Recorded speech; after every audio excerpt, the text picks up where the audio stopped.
Engkau adalah dasar untuk kami berharap.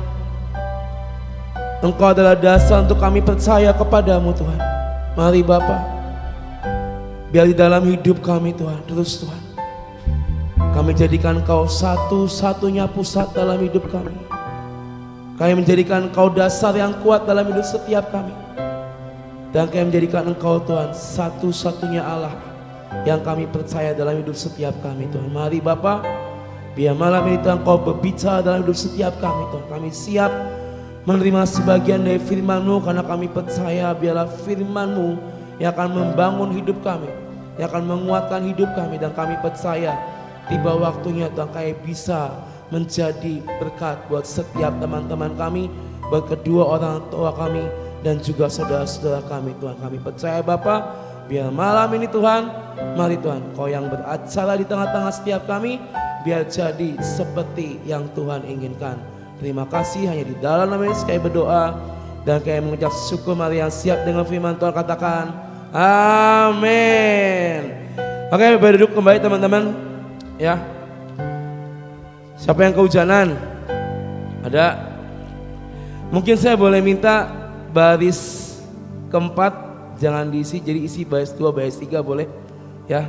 Karena kita nggak terlalu banyak malam hari ini, jadi biar lebih intim, biar lebih dekat, boleh baris 2, 3. Kalau mau ada yang di baris depan, saya sangat senang sekali. Kayak Kevin mungkin mau di depan. Oke teman-teman, hari ini agak settingannya agak berbeda ya. Ada red carpet, ada panggung di sini karena besok salah satu teman kita yaitu Kobeben akan melepas masa lajangnya menikah ya. Hari ini temanya boleh tampilin. Saya ketika mempersiapkan apa yang harus disampaikan pada malam hari ini, saya cuma dapat tentang ini. Karena ini jadi ceritanya minggu lalu itu kita kumpul ketua segrup. Lalu Kokris tuh ada bikin tagline. Dia bilang build inside, bless outside. Ya. Dan ketika saya dengar kalimat ini, saya pikir ini kalimat yang simple, kata yang simple, tapi ini yang bisa menjadi sesuatu hal yang baru buat hidup kita. Build and bless. Nah, teman-teman, hari-hari ini sudah bulan ketiga ya, cepat sekali. Saya merasa tahun 2024 begitu cepat. Kalian ngerasa gak sih? Udah bulan Maret aja ya kan? Nanti April, Mei, Juni, nanti udah ketemu Natal lagi di akhir tahun. Nah, saya percaya bahwa dari tahun ke tahun pasti semuanya pengen ada yang namanya sesuatu yang baru, berubah dalam hidup setiap kita. Ada perubahan ya dalam hidup setiap kita. Tapi saya percaya bahwa untuk kita bisa mencapai itu ada sesuatu hal yang harus kita lakukan. Nah, slide yang pertama boleh ditampilkan. Hari ini kita akan belajar build, yaitu artinya apa? Membangun atau mendirikan sesuatu. Beberapa hari lalu Koluki bilang bahwa tempat ini itu dibangun dengan fondasi yang kokoh, dengan cakar ayam yang kokoh, besi-besi yang kokoh, dan dia sempat bilang 1000 bom-bom pun juga kuat ditampung di tempat ini katanya. Saya mikir kan berat saya 100 lebih ya, 1000 dikali 100, saya udah hitung-hitung berapa ton di tempat ini, bom-bom di tempat ini ada berapa ton. Kata Koluki itu bisa menampung. Karena apa? Karena ketika gedung ini dibangun di atas dasar yang kuat dan kokoh, pakai besi yang terbaik, pakai istilahnya semua jenis batu-batuan yang terbaik. Supaya apa? Supaya gedung Gracia ini bisa mencapai lantai 3, bahkan rooftop. Yang pernah doa di rooftop sampai atas. Diperlukan fondasi yang kuat, diperlukan dasar yang kuat supaya gedung ini bisa berdiri dan bisa menampung 1000 kobom-bom di tempat ini ya. Nah, kita mau buka dari 1 Korintus 3 ayat 10. 1 Korintus 3 ayat 10 sampai 11 berkata, sesuai dengan kasih karunia Allah yang dianugerahkan kepadaku, aku sebagai seorang ahli bangunan yang cakap telah meletakkan dasar dan orang lain membangun terus di atasnya. Tetapi tiap-tiap orang harus memperhatikan bagaimana ia harus membangun di atasnya. Ayat 11, karena tidak ada seorang pun yang dapat meletakkan dasar lain daripada dasar yang telah diletakkan, yaitu Yesus Kristus dalam hidup kita. Bukan berarti saya bilang, ayo kalian harus jadi ahli bangunan, enggak. Kalian punya mimpi, kalian punya cita-cita yang akan kalian tuju di masa depan. Tapi yang namanya seorang arsitek, yang namanya seorang ahli bangunan, dia tahu betul bahwa untuk membangun sebuah rumah perlu dasar yang kuat. Dasar itu adalah awal dari mana sebuah bangunan, sebuah rumah akan berdiri. Begitupun dengan kita membangun kehidupan kita. Dasarnya apa? Dasar apa yang kita letakkan di hidup kita, itu yang akan menentukan kehidupan kita 2, 3, 4, 5, 10, 20 tahun, 30 tahun kemudian. Dan di ayat 11 dikatakan, karena tidak ada seorang pun yang dapat meletakkan dasar lain daripada dasar yang telah diletakkan, yaitu Yesus Kristus. Kalau kita mau membangun hidup kita lebih baik, maka kita harus punya dasar yang benar dengan tepat. Jadi saya katakan di awal, perlu fondasi yang kuat. Kalau kita nggak punya Yesus dalam hidup kita, kita akan menemukan banyak mungkin masalah dalam kehidupan pribadi kita. Dan kalau kita nggak punya dasar yang kuat, kita nggak punya fondasi yang kuat, teman-teman, itu akan buat kita jadi goyah, jadi gampang terombang-ambing. Kita tidak akan goyah kalau kita taruh dasar yang tepat, yaitu Yesus Kristus dalam membangun kehidupan kita. Even banyak godaan-godaan yang dunia tawarkan, mungkin banyak sekali barang-barang yang kita inginkan, mungkin banyak sekali hal-hal yang mau kita lakukan. Tapi kalau dasarnya Yesus dalam hidup teman-teman semua, maka hidup teman-teman semua akan dibangun seperti apa yang Tuhan inginkan. Dan saya percaya kalau kita membangun hidup kita berdasarkan Tuhan, endingnya itu akan happy ending. Percaya nggak, teman-teman? Storymu akan happy ending di akhir. Tapi kalau kita melepaskan Tuhan dari hidup kita, kita nggak tahu apakah happy ending ataukah sad ending. Lukas 6 ayat 46 sampai 49. Lukas 6 berkata, mengapa kamu berseru kepadaku, Tuhan, Tuhan, padahal kamu tidak melakukan apa yang aku katakan. Next. Setiap orang yang datang kepadaku dan mendengarkan perkataanku serta melakukannya, aku akan menyatakan kepadamu dengan siapa ia dapat disamakan. Ia sama dengan seorang yang mendirikan rumah. Orang itu menggali dalam-dalam dan meletakkan dasarnya di atas batu. Ketika datang air bah dan banjir melanda rumah itu tidak dapat digoyahkan karena rumah itu kokoh dibangun. Akan tetapi barang siapa mendengar perkataanku tetapi tidak melakukannya, ia sama dengan seorang yang mendirikan rumah di atas tanah tanpa dasar. Ketika banjir melanda, rumah itu segera rubuh dan hebatlah kerusakannya. Kita percaya dan sepakat bahwa Yesus dasar yang kokoh di hidup kita. Amin. Percaya nggak? Percaya, teman-teman, ya. Bahwa kalau kita ngomong Yesus dasar yang kuat dalam hidupku. Tadi kita nyanyikan, kini aku percaya tiada yang mustahil bagimu. Artinya apa? Kita percaya bahwa di dalam Yesus, apa yang mungkin mustahil dalam pikiran kita akan Tuhan kerjakan dengan ajaib di hidup kita. Itu dasar percaya, itu dasar yang kuat. Kita terima firman Tuhan, kita baca firman Tuhan, kita terima pengajaran, itu adalah dasar-dasar yang diberikan. Sama kayak kalian lagi sekolah. Dari TK belajar menggambar, belajar main, ya mungkin ada berbagai macam mainan, mengasah otak. lalu SD kalian terima pelajaran, SMP, SMA, kuliah.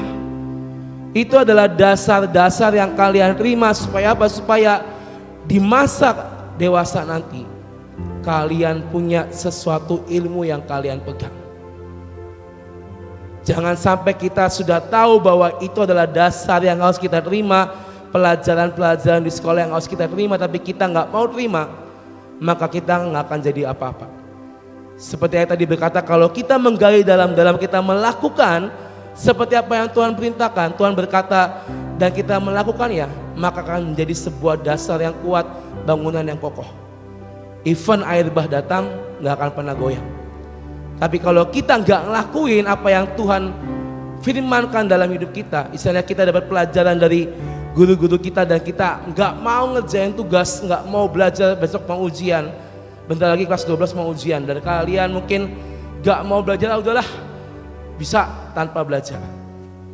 Apakah hasilnya akan sesuai dengan harapan? Yang namanya untuk mendapatkan sesuatu yang kokoh, yang kuat, perlu yang namanya proses, yaitu apa? Kalian lakukan apa yang Tuhan katakan dalam hidup. Hari ini Tuhan ngomong, taruh aku sebagai dasar yang teguh di hidup teman-teman semua. Taruh Tuhan sebagai satu-satunya dasar yang kokoh dalam kehidupan kita. Maka just do it, lakukan itu. Sampai kapanpun Tuhan tetap di hidup kita.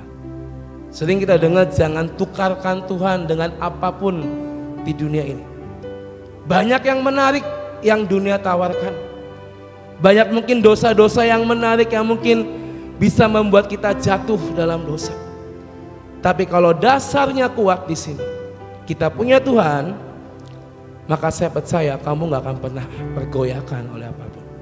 Next slide. Next. Air bah, tadi kita udah baca, air bah banjir itu berbicara tentang kesempatan iblis untuk membuat kita goyah. Apa yang diincar? Kehidupan pribadi teman-teman semua, keluarga di rumah, dan pelayanan kita kepada Tuhan. Ini 3 hal yang sering dan gampang diincar oleh iblis. Supaya apa? Supaya kita jatuh, supaya kita goyah, supaya iman kita tercerai-berai, supaya kita nggak lagi menjadi anak-anak Tuhan yang kokoh dan kuat karena ada Tuhan dalam hidupnya. Di saat kita tidak membangun dengan tepat hidup kita di dalam Tuhan, maka air bah ini akan dengan sangat gampang menyapu hidup teman-teman semua. Tapi kalau tadi kita katakan kita punya dasar yang kuat, yang tepat dan yang benar, apapun yang diincar oleh iblis, baik itu kehidupan pribadimu, kalian mungkin sakit hati, diputusin pacar, segala macam, diselingkuhin mungkin, ditinggal, dighosting, itu gak akan membuat kalian menjadi terlena dengan keadaan. Dan mungkin kalau ada suatu hal terjadi di rumah, masalah ekonomi, ngeliat papa mamamu selalu bertengkar, mungkin maaf kata mau cerai dan segala macam, mungkin kau merasa engkau dianaktirikan oleh papa mamamu, pokoknya rumah itu kayak neraka, bukan kayak surga. Mungkin hari-hari lagi ngalamin sesuatu yang tidak enak di rumah, itu yang iblis incar. Supaya apa? Supaya teman-teman semua goyah dan jatuh. Dan itu pun akan ngefek dalam kehidupan pelayanan kita. Nggak semangat, bolos, tanpa kabar, tidak mempersiapkan dengan sebaik-baiknya. Contoh kalau Steve, contohnya Steve, iman kamu goyah nih, dasar kamu lagi goncang, banyak masalah di rumah, kamu mungkin dalam hal pribadi percintaan kamu selalu gagal mungkin. Oh, ketawa-ketawa ya. Ini contoh ya. Steve suka sama cewek tapi ditolak gitu ya, contoh. Sakit kan? Coba siapa yang pernah ditolak cintanya ya?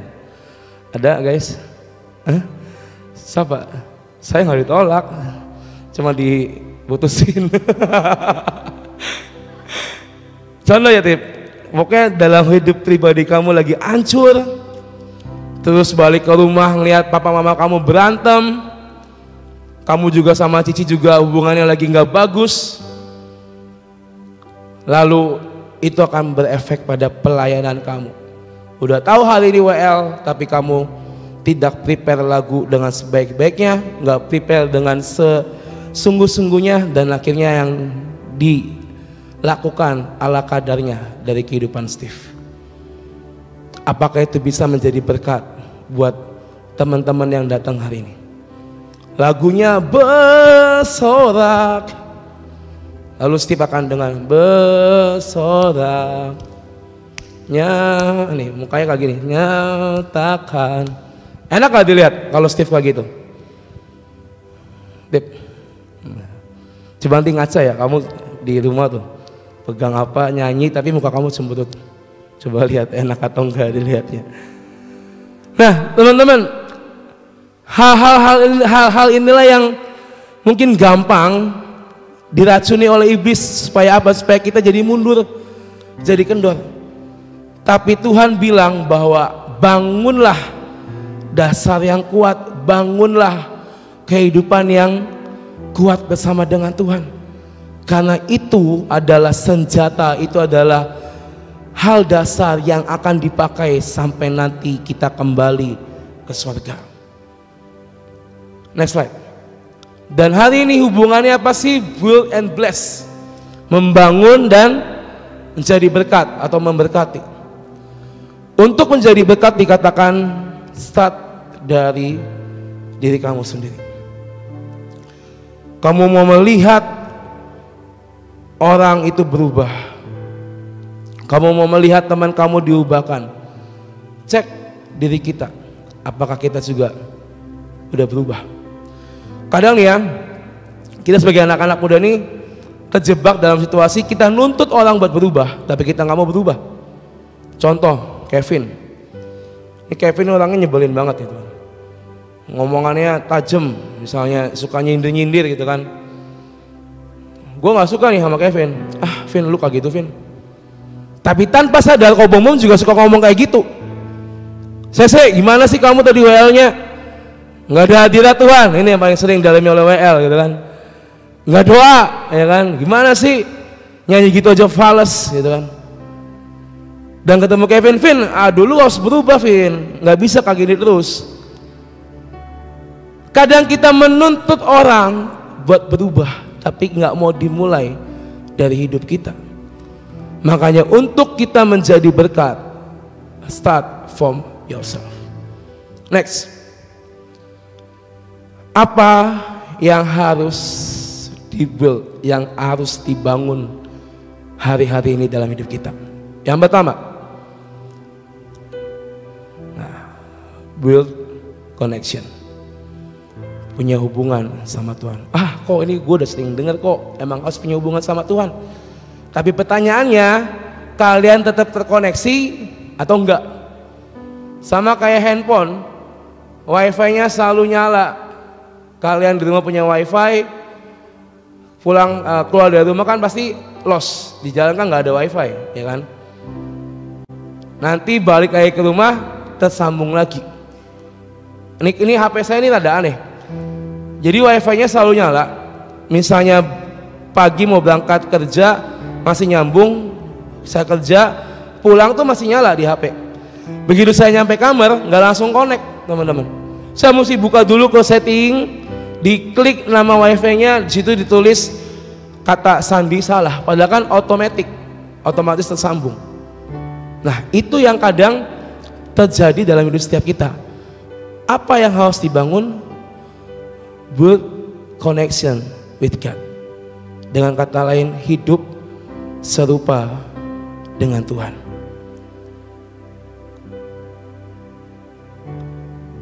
Kita buka dari Roma 12 ayat 2. Roma 12 ayat 2 berkata, janganlah kamu menjadi serupa dengan dunia ini, tetapi berubahlah oleh pembaharuan budimu, sehingga kamu dapat membedakan manakah kehendak Allah, apa yang baik, yang berkenan kepada Allah, dan yang sempurna. Firman-Nya jelas berkata, jangan menjadi serupa dengan dunia ini, karena itu akan membuat sinyalmu hilang di dalam Tuhan. Build connection, bangun hubungan, perlu sinyal yang kuat supaya tetap terkoneksi. Dan kalau terkoneksi, kita bisa lakukan apapun dari handphone kita, benar? Browsing kayak nonton YouTube, buka IG, bikin story segala macam. Asal terkoneksi, kita bisa lakuin semua. Tapi kalau sampai nggak terkoneksi, akan endet-endetan, ya kan, loading lah, apalah segala macam. Begitupun hidup kita. Kalau kita hidup serupa dengan Tuhan, maka kita tetap punya koneksi yang tidak pernah hilang. Yakobus 4 ayat 8, mendekatlah kepada Allah dan Ia akan mendekat kepadamu. Tahirkanlah tanganmu, hai kamu orang-orang berdosa, dan sucikanlah hatimu, hai kamu yang mendua hati. Kadang kita suka menduakan hati Tuhan. Kadang kita sering selingkuh dari Tuhan. Benar nggak? Siapa yang suka selingkuh dari Tuhan? Apa kamu? Lakuin apa yang akhirnya bikin kamu merasa kamu selingkuh dari Tuhan, Cindy? Ya.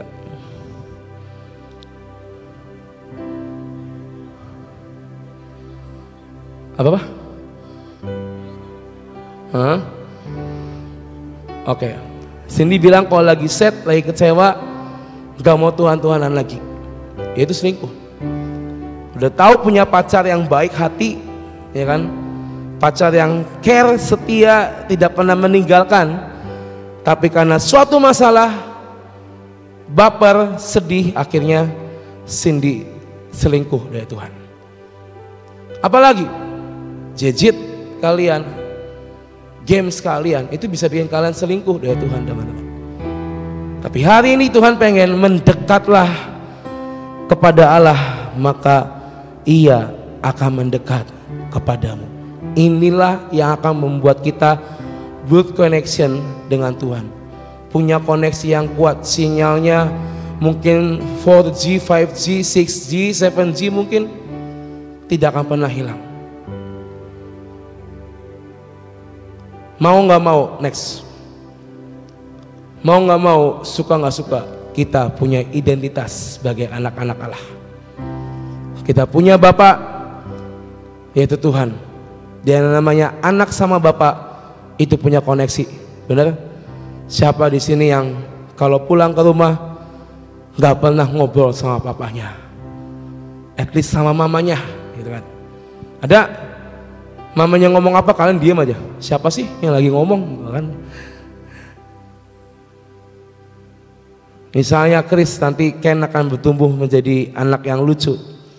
Misalnya Ken udah TK, udah SD ya, udah ngerti gitu diomongin. Ken, jangan ini, jangan bandel, jangan ini, jangan itu. Lalu Ken nggak dengerin, diam aja. Perasaannya gimana, Chris?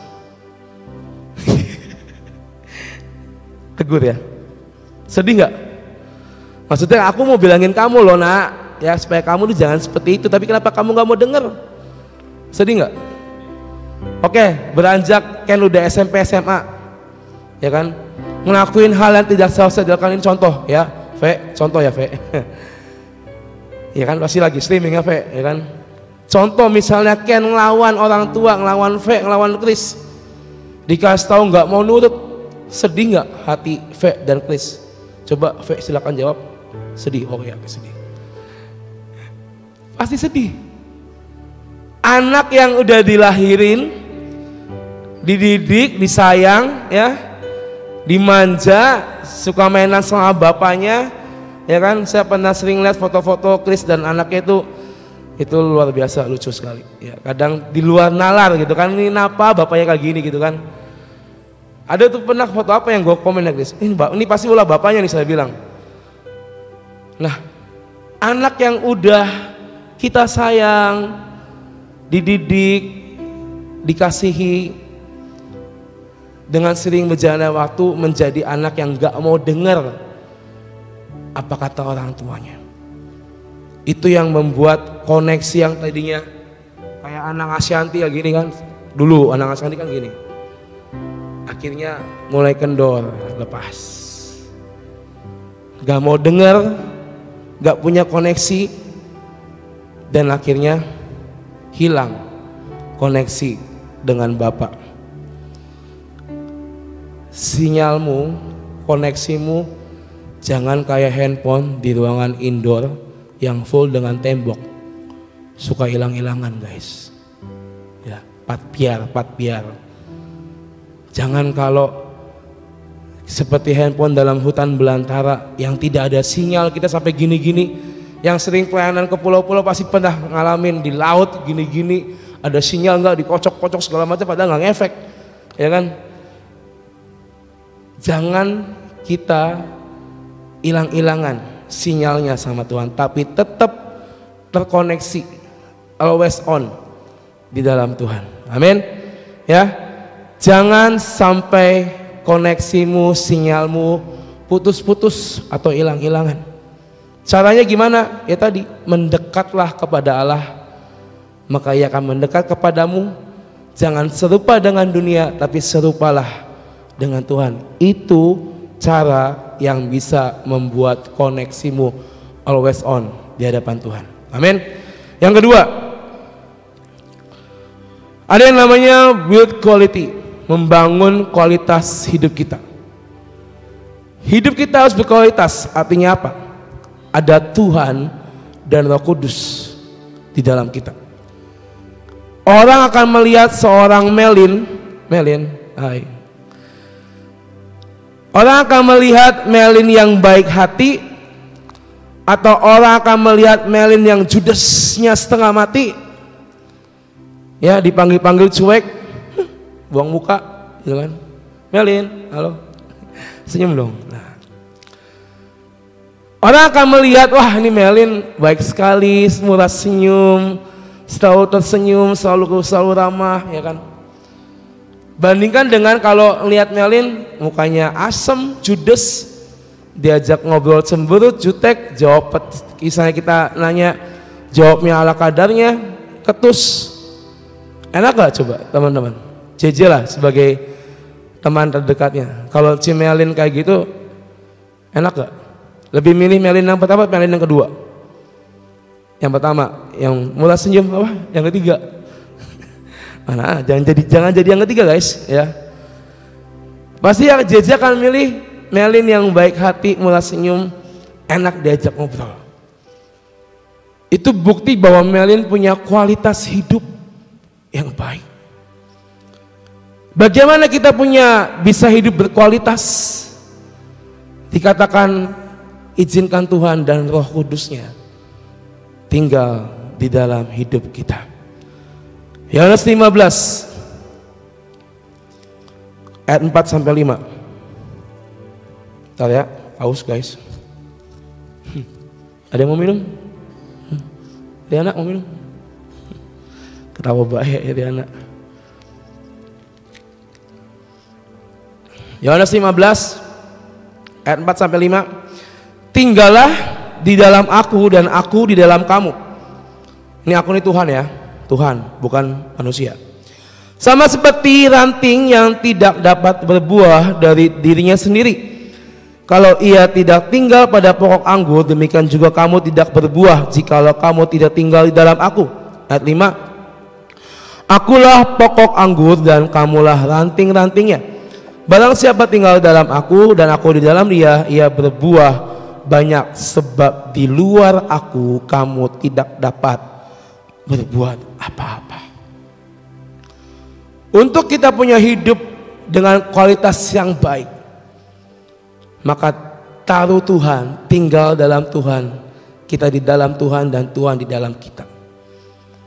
Ranting kalau udah kering, keropok jatuh, akan disapu, dibakar mungkin, karena nggak berbuah. Sekarang gini, kita lihat ada pohon apa sih yang nggak terlalu tinggi, yang ada buahnya? Jeruk atau apa? Ya contoh lah pohon jeruk ya. Jeruknya kecil-kecil, orange, kayak kelihatannya good looking gitu kan. Rantingnya full dengan buah-buahan. Apakah kita mau buang ranting yang penuh dengan buah-buahan, teman-teman? Saya rasa enggak, buahnya dipetik untuk dimakan. Menikmati buah. Lalu sebelah kiri dilihat pohon jeruk yang satunya kok kering, jeruknya kayak jeruk nipis kecil, asam kecut warna hijau. Ya udahlah, ini buahnya nggak bagus, dipotong, jatuh ke bawah, diserak.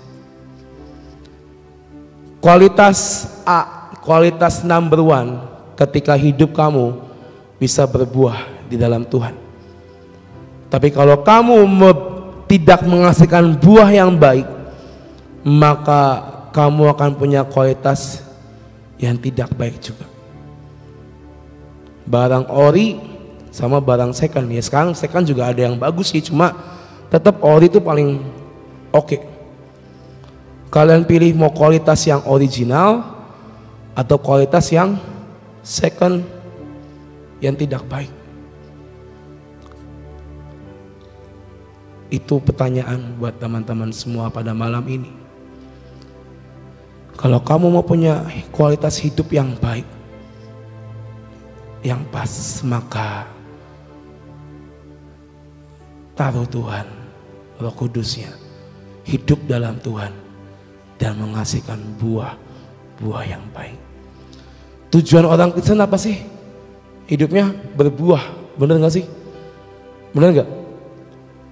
Saya, teman-teman semua punya tujuan apa? Menghasilkan buah yang baik, menghasilkan buah yang manis, bukan buah yang kecut, tapi pengen punya buah yang manis. Next slide. Kualitas hidup seseorang bukan ditentukan dari seberapa panjang hidupmu, tapi dari seberapa kita dapat menjalani hidup kita sehingga hidup kita punya makna, punya yang namanya value dalam hidup kita. Noel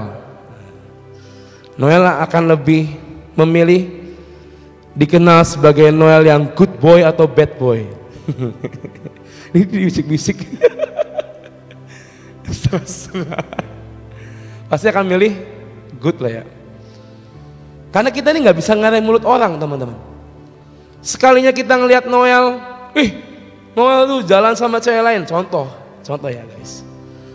Nyebar nih, itu Cipitki, tahu nggak itu Noel gini. Padahal Noel lagi sama klien, ya kan? Lagi ngomongin emas berlian, ya kan? Lagi transaksi. Steve lewat nih naik motor, wah, kok Noel sama cewek tuh. Cipitki, tadi gue liat Noel sama cewek lain Ci.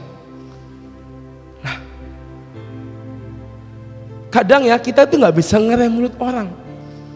Tapi kalau Noel menjadi Noel yang good boy dan dia bisa bikin orang percaya, at least Fitki percaya penuh sama dia. Si Steve mau gonggong apa di kuping Fitki juga akan terus percaya. Maksudnya nggak akan tergoyahkan karena dia percaya sama Noel. Contoh guys. Nah, kualitas hidup kita ini bukan karena seberapa panjangnya hidup kita, atau mungkin kamu anak siapa, jabatanmu apa, enggak. Tapi bagaimana kamu punya value, kamu punya hidup yang bisa dilihat oleh orang bahwa ada Tuhan dalam hidup kalian. Itulah hidup yang berkualitas. 3 cara, next slide, bagaimana supaya kita punya hidup yang berkualitas. Menyatu dengan Tuhan, dengan kasih Tuhan. Jangan simpan dendam. Ini yang sering anak-anak muda terjebak, dendaman. Pacarnya direbut sama teman sebangkunya, dendam sama temannya, ya kan? Ada yang kayak gitu. Misalnya cerita curhat, gue suka nih sama si A, teman kita juga suka sama si A, ya kan? Kan jengkel ya, gue curhat sama lu malah suka sama cewek yang gue incer. Bete gak sih? Saya pernah ngalamin soalnya guys. Saya pacaran sama cewek sebulan, putus. lalu jadian sama teman sebangku saya.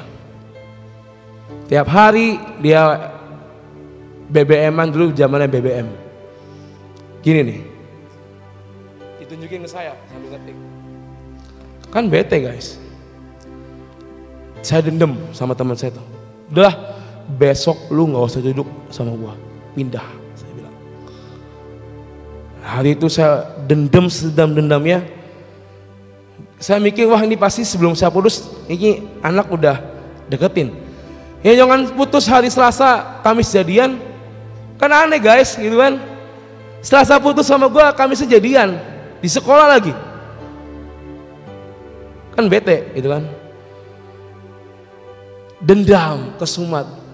Dari sejak itu gue gak mau temenan sama lu lagi, silakan. Gak lama putus juga. Gue ketawa, syukurin, makanya rasain gue bilang.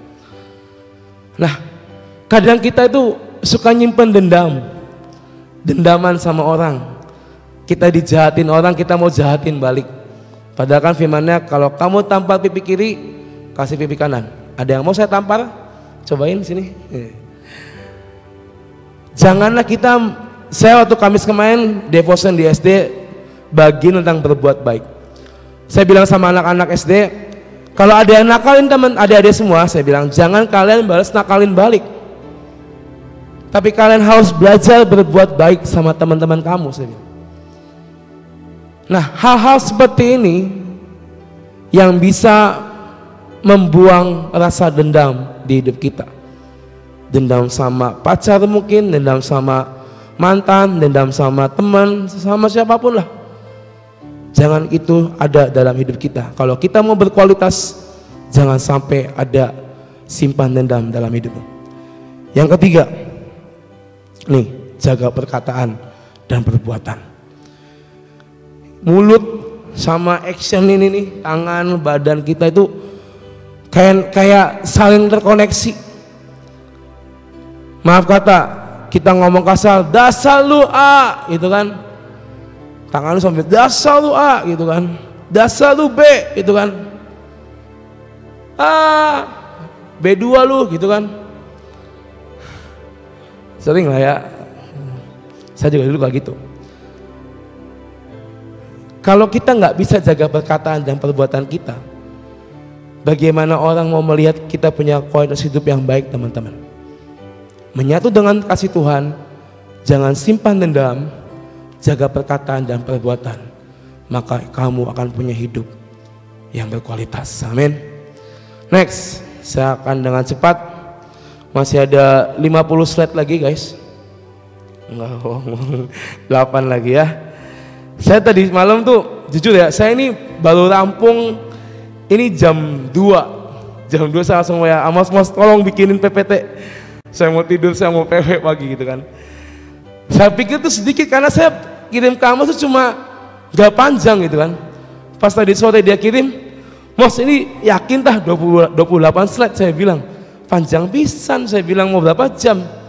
Ya saya ngikutin aja, saya bilang gitu. Ya udahlah, itu intermezzo ya. Nah, bless, tadi kita kan judulnya build and bless ya. Tadi kita build connection, good quality, itu yang harus kita perbuat dalam hidup kita, dan kita akan masuk dalam yang namanya bless. Berkat dikatakan bukan cuma soal materi, tapi berkat berbicara seberapa kita bisa membawa dampak yang baik dan berguna buat sekeliling teman-teman semua. Sese jadi berkat buat teman-temannya di kelas, di sekolah, di keluarganya mungkin ya. Adriel juga jadi berkat buat banyak orang, buat teman-teman kamu. Bukan karena nih gue kasih uang, nih berkat, enggak. Kadang kita terjebak kalau kita dengan kata berkat, itu pasti pikirannya udah mengarah ke uang. Tapi hari ini berkat bukan cuma soal uang, teman-teman. Tapi apa yang kalian lakukan dari hidupmu itu bisa jadi berkat buat banyak orang. Kejadian 12 ayat 2. Kejadian 12 ayat 2 berkata, Aku akan membuat engkau menjadi bangsa yang besar dan memberkati engkau serta membuat namamu masyhur dan engkau akan menjadi berkat. Ayat 3, aku akan memberkati orang-orang yang memberkati engkau dan mengutuk orang-orang yang mengutuk engkau, dan olehmu semua kaum di muka bumi akan mendapat berkat. Ini adalah ayat firman Tuhan dari Allah kepada Abraham. Tuhan menjanjikan berkat masuk dalam tanah perjanjian. Tuhan menjanjikan bahwa Abraham akan memiliki seorang anak. Tuhan menjanjikan hal-hal yang baik kepada Abraham. Tetapi enggak berhenti sampai di situ. Abraham menjadi pembawa berkat bagi banyak orang. Kan dikatakan Abraham bapak orang beriman. Apalagi sebutannya bapak apa? Segala bangsa. Dari hidup Abraham, dia menjadi berkat buat banyak orang. Tuhan menjanjikan berkat dan membuat Abraham menjadi berkat. Karena apa? Karena Abraham punya hubungan, membangun koneksi, punya hidup yang berkualitas sama Tuhan. Dan itu pun bisa kita perbuat di hidup kita, teman-teman. Contoh yang kedua, next. Yesus punya koneksi dengan Allah, dan ketika Yesus hidup selama 33 tahun, dia menjadi berkat bagi banyak orang. Sepakat ya? Yesus ketika dia umur 30, dia ngelakuin banyak mukjizat. Itu berkat yang diterima oleh banyak orang. Kemarin minggu lalu kita sedang bukan berdebat, membahas sesuatu. Koiko atau siapa ya ngomong, ada yang nanya atau siapa, Sesi atau siapa saya lupa, atau Nafta. Yesus setelah umur 12 tahun sampai 30 kok nggak ada storynya, ya kan? Nafta ya, kalau nggak salah ya Naf. Kamu bukan sih nanya itu? Bukan. Pokoknya dikatakan Yesus setelah dia muncul di bait Allah pada usia 12 tahun, tiba-tiba kan langsung ke usia 30, di mana dia menjadi anak Allah, ngelakuin banyak mukjizat. Rentang waktu umur dia 12 sampai 30 tahun, Yesus di mana? Mulai ini kita kakak-kakak, ada ayatnya tak kok? Ada ayatnya tak kok? Ada ternyata ya.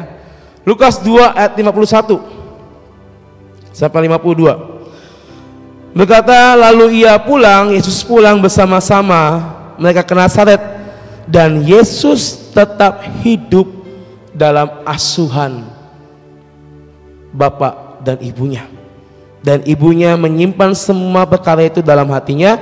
Ayat yang ke-52, dan Yesus makin bertambah besar dan bertambah hikmatnya dan besarnya, dan makin dikasihi oleh Allah dan manusia.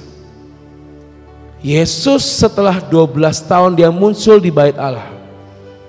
Setelah itu dikatakan dia kembali ke dalam asuhan mereka, yaitu Maria dan Yusuf. Yusuf punya pekerjaan tukang kayu. Mungkin Yesus bantuin bapaknya nebang kayu, mungkin bikin perahu, bikin sampan. Itu adalah proses Yesus dalam hidupnya. Yesus sedang build connection dan build quality dengan Tuhan Allah di rentang 12 sampai 30 itu. Karena kita melihat di saat Yesus umur 30, yang kita baca itu semua hal-hal yang ajaib, semua mukjizat Tuhan kerjakan. Berarti sebelum umur 30, Yesus pun belajar membangun hidup berkoneksi dan berkualitas sama Tuhan. Dan hasilnya apa? Orang mengenal Yesus sebagai Sang Mesias dan Sang Pembuat mukjizat. Hari ini ketika kita punya hubungan sama Tuhan, membangun koneksi sama Tuhan, membangun hidup yang berkualitas bersama dengan Tuhan, maka hidupmu akan jadi blessed, jadi berkat buat siapa yang ada di sekelilingmu. Pertanyaannya, kamu mau jadi berkat atau mau jadi kutuk buat teman-teman kamu? Kalian mau jadi motivator atau kalian mau jadi provokator buat teman-temanmu? Dan saya rasa semua akan memilih hal yang baik di hidup kalian. So, build and bless, B&B, bomb and bomb. Aduh lupa, build and bless, ya kan? Ini adalah dua hal yang akan terus ada di hidup kita. Jangan pernah puas membangun hubungan sama Tuhan. Terus gali, terus taruh dasar yang benar di hidup kita. Lalu terkoneksi dan punya hidup yang berkualitas. Dan kalau kita sudah dipenuhi itu, seperti Tuhan Yesus, dia keluar dari sarangnya dan jadi berkat buat banyak orang. Abraham menjadi berkat buat banyak bangsa. Dan teman-teman di Lifeguard pun akan jadi berkat buat banyak orang. Amin. Ayat yang terakhir, pemusik boleh maju, WL. Amsal 3 ayat 27-28. Janganlah menahan kebaikan daripada orang-orang yang berhak menerimanya, padahal engkau mampu melakukannya. Janganlah engkau berkata kepada sesamamu, pergilah dan kembalilah, besok akan kuberi, sedangkan yang diminta ada padamu. Artinya apa? Ketika kamu bisa ngelakuin sesuatu hal yang baik untuk teman kamu, jangan ditunda-tunda. Jangan kamu usir, nanti aja lah besok, J. Contoh, kok aku mau cerita, aku mau curhat, aduh J, besok aja lah, kok lagi capek. Padahal dia lagi butuh jawaban mungkin. Dan mungkin pertanyaan yang mau diajukan saya bisa jawab, tapi saya lebih memilih udahlah J, nanti aja besok. Pergi, besok kembali lagi. Dikatakan sedangkan yang diminta ada padamu. Jangan kita menunda, jangan kita menghalau pergi apa yang bisa kita perbuat untuk teman-teman kita, buat orang tuamu, kakak adikmu, saudara-saudaramu, buat semuanya, terutama buat Tuhan. Build and bless. Mari bangun hidupmu jadi berkat, dan jangan kalian menunda-nunda apa yang harus diperbuat dari hidupmu. Dan kalau itu asalnya dari Tuhan, jangan sekali-kali kalian berkata, udahlah Tuhan nanti lagi, masih ada hari esok, lusa, dan seterusnya. No. Kesempatan, gak semua kesempatan datang dua kali. Kita harus tahu momentum, saat yang tepat, ya, just do it, lakukan itu. Maka kamu akan jadi berkat buat banyak orang. Amin. Siap bangun koneksi, punya hidup yang berkualitas dan jadi berkat buat teman-teman kamu. Amin. Yuk, saya undang untuk bagi berdiri malam hari ini.